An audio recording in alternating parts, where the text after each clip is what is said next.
已经来台湾13档的美国人阿勇，唔但会晓讲台语，也有一个 YouTube 频道伫咧推广台语。正阁和阿华西合作，用台语、英语直接翻译新闻。阿勇也讲台语若准备现代化，需要更较侪人来投入。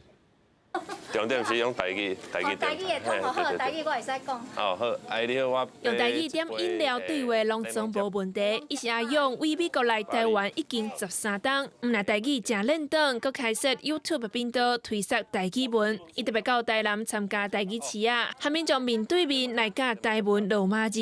我想用一个阿督仔的身份来，互大家鼓励吼，较接讲台语，较接听台语，较接。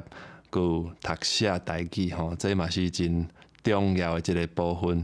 阿勇讲，伊来台湾之前唔捌听过台语，一开始干那学华语，决定要留伫台湾生活，嘛感觉应该爱认捌台湾的文化，为台湾的汉字、白话字、罗马字，伊拢有法度写，嘛有法度读。台语已经伫台湾差不多有400多档的一个背景嘛，伊是会画的嘛，已经是会画的物件。啊，所以台语其实。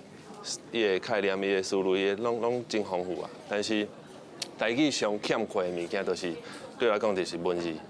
你来台湾偌久13档啊。13档。阿勇用伊家己的经验分析，会晓讲台语，认得拉丁字母的台湾人，要来学台语文，其实无需要偌济时间。伊捌找朋友来翕影片，来做学习台语文的实验。一个音夹起来。念会出来，安尼应该是2-3天就会当啊。但是真正是需要勇气，因为你打看到的时阵，完全毋捌看过。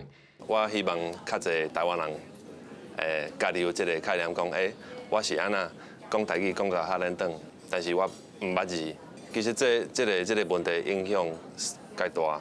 阿勇阁和阿华西合作，用台语和英文两种语言直接来翻译新闻，无透过华语做中介。阿勇表示，又对翻译当中学到真侪新的概念，嘛体认到台语是一个有真侪自由空间的语言。台语的现代化需要更较侪人做伙投入，和这个上有台湾味的思考更较精彩。记者尤维珍、陈保罗台北报道。